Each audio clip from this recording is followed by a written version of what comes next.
Hola, en esta lección vamos a hablar del verbo ser. We're going to be talking in this lesson about the verb ser, which means to be in Spanish. We're also going to be talking about subject pronouns, which will correspond with the verb ser.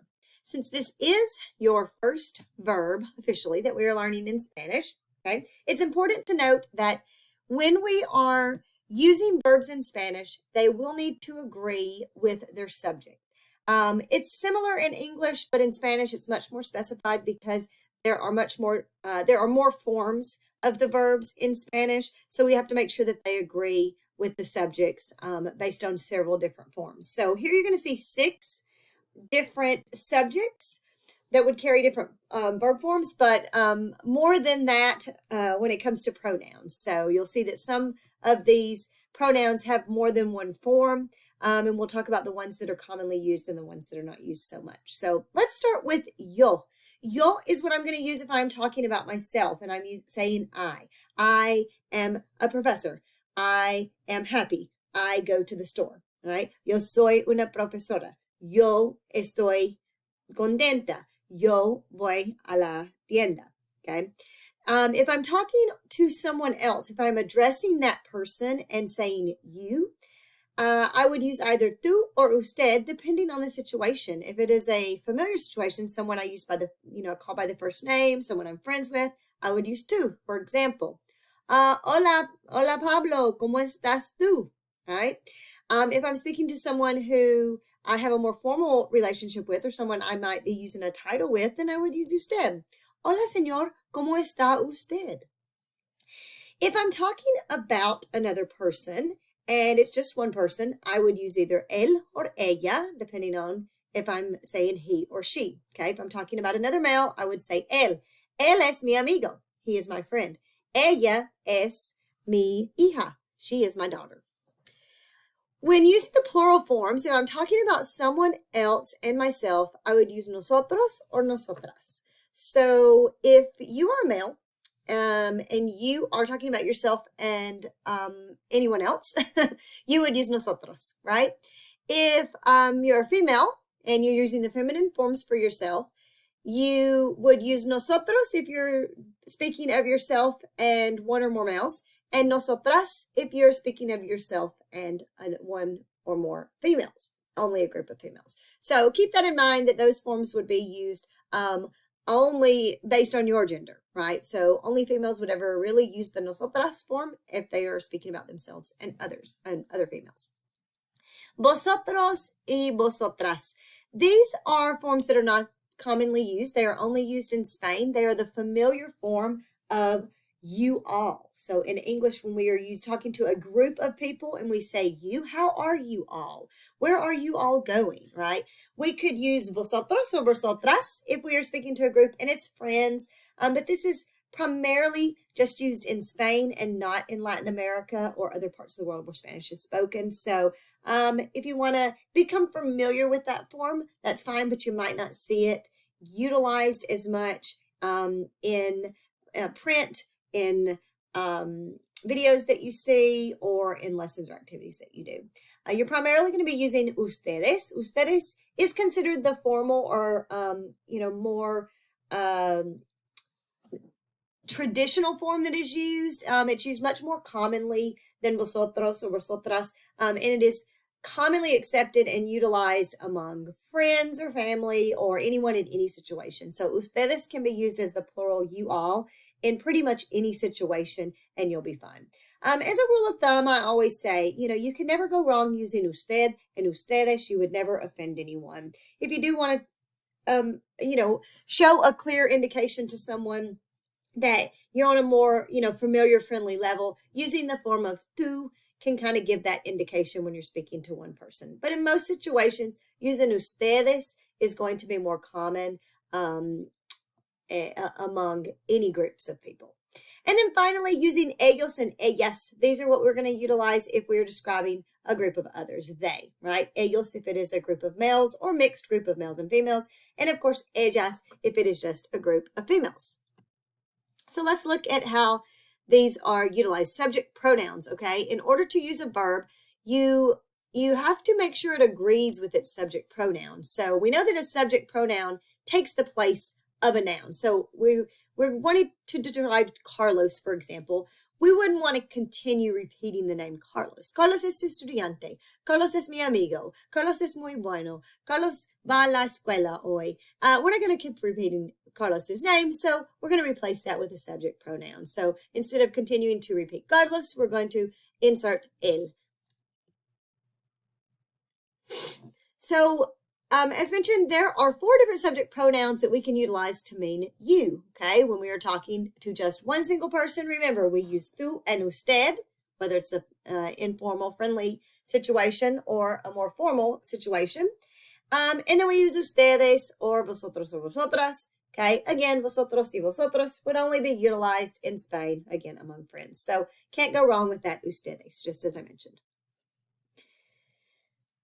As you might have noticed, usted and ustedes are very often abbreviated to capital U, lowercase d period, and capital U, des period. Okay, still going to be pronounced usted and ustedes. Typically, if they're written within a sentence, not at the beginning of the sentence, and they're written fully out, usted or ustedes, they're not capitalized, but when abbreviated, they would be. And it is most common to see them written in the abbreviated form. So when you see that, just understand that usted, the ud is referring to usted, and uds, ustedes. Okay. As I mentioned before, nosotros, vosotros, and ellos would refer to a group of males, or a group of males and females mixed, whereas nosotras, vosotras, and ellas would only be referring to groups of females. And there is really no equivalent to the subject pronoun it that we have in English. Now, there are other forms of it if we're using it as a direct object and in other forms of speech. But when we are specifying it as the subject, like what is it? Or it is a computer, there isn't an equivalent. So you simply leave off the pronoun. For example, ¿qué es? It can be translated as what is it, right? Es una computadora. It would be translated also as it is a computer. So you wouldn't be using any pronoun, and it would be understood that the it is kind of implied there in the verb. Let's talk about the present tense of ser. As I mentioned, ser can mean to be. Now, we will learn that there are more than one way to say to be or to express being in Spanish, but what we're going to focus on is ser. Ser is used when we are expressing a description of someone, characteristics such as personality traits and physical characteristics, or telling where someone is from. So this is primarily what we're going to be utilizing this verb for, as well as, of course, telling time, which we'll learn later. But for today, we're going to focus on the 6 forms, and as mentioned, primarily those 5 forms that we will utilize because, as I said, vosotros is not as commonly used. So if I am talking about myself and describing myself, I would say yo soy. Yo soy una profesora. Yo soy de Florida. Soy meaning am or I am. If I'm talking to someone in an informal, friendly way, I would use eres. Tú eres mi amigo. Tú eres muy alto, right? You are. Eres meaning you are, as in the formal sense.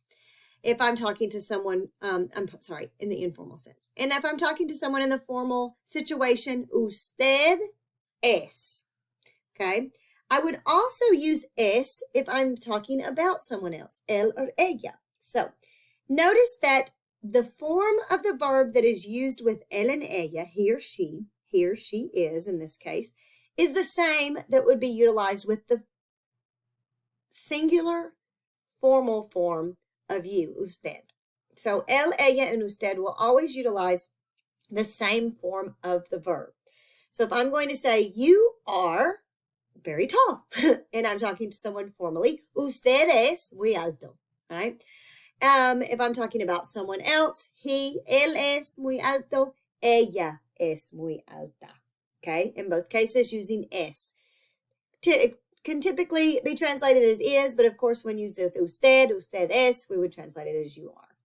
And then nosotros or nosotras is going to use somos. Somos is going to be we are. Nosotros somos amigos. Nosotros somos estudiantes. We are. Vosotros uses sois. And then finally, ustedes, ellos, and ellas. Much like usted, él, and ella, ustedes, ellos, and ellas all use the same form. So just note that usted and ustedes, the formal forms of you in the singular and plural, will use the same verb forms as the singular and formal forms of he or she or they, right? The third person. So in this case, ustedes, ellos, and ellas all use son. If I say you all are students, ustedes son estudiantes. Okay, ellos son estudiantes, they are students, and ellas son estudiantes. Ser is typically used when we're identifying people and things. As I mentioned, it can be used for giving physical characteristics or traits, but in this case, it's also being used to identify something. When you say, who is that? What is that? That is Marissa. She is Marissa. That is a suitcase, right? We're going to use the form of ser. ¿Quién es ella? Es Marissa. Or ella es Marissa. ¿Qué es? Es una maleta. Remember, as I mentioned, there is no subject pronoun for it, so we simply say es una maleta. It's implied. Notice here, we did not use ella when writing the sentence to describe Marissa, to say she is Marissa, right? In this case, it could be translated as it's Marissa or she is Marissa, whereas the ella or the subject pronoun is not required in Spanish. This is because if it is implied and it is understood, it's not necessary to utilize it in Spanish. Because each subject typically has a different verb form, they don't use the subject pronouns as often as we might expect, and they're not required to use them as we are in English. Ser is also used again to talk about someone's occupation.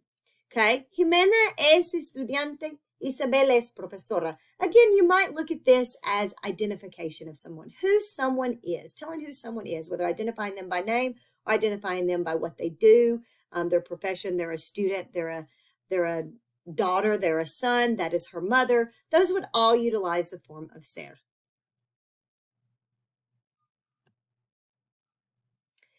And then ser is used along with the preposition de when we're expressing origin. As I mentioned, telling where someone or something is from. ¿De dónde es Marisa? From where is Marisa? Is what that's literally asking. Where is Marisa from, right? Es de Estados Unidos. Again, here we're saying she is from the United States. Notice that the ella is left off because it's not required. We know that we're referring back to Marisa, so we don't have to use it if we don't want to. And we simply say, es de Estados Unidos. Ser can also be utilized when indicating the possession of something, when something belongs to someone else, okay? And again, it's utilized with de. De in this case can mean of. So when something is the backpack of whom is the backpack? You might translate that. We're asking whose backpack is that, right? It is the backpack of Marissa. Es la mochila de Marissa, right? ¿De quiénes son los lápices? Whose pencils are these, right? Or of whom are the pencils, right? From whom, of whom, however you want to translate that, you're thinking of it in terms of possession. Who do they belong to? And your answer, son los lápices del chico. In Spanish, there is no apostrophe S. You cannot say es Marisa's mochila. That is not correct. That is incorrect Spanish. You must use the preposition de in order to indicate that is the mochila de Marisa. Okay, so very important to remember, you do not use that possessive apostrophe form in Spanish as we do in English. And that is the end of our lesson. I hope you found that helpful. Again, let me know if you have any questions. Hasta luego.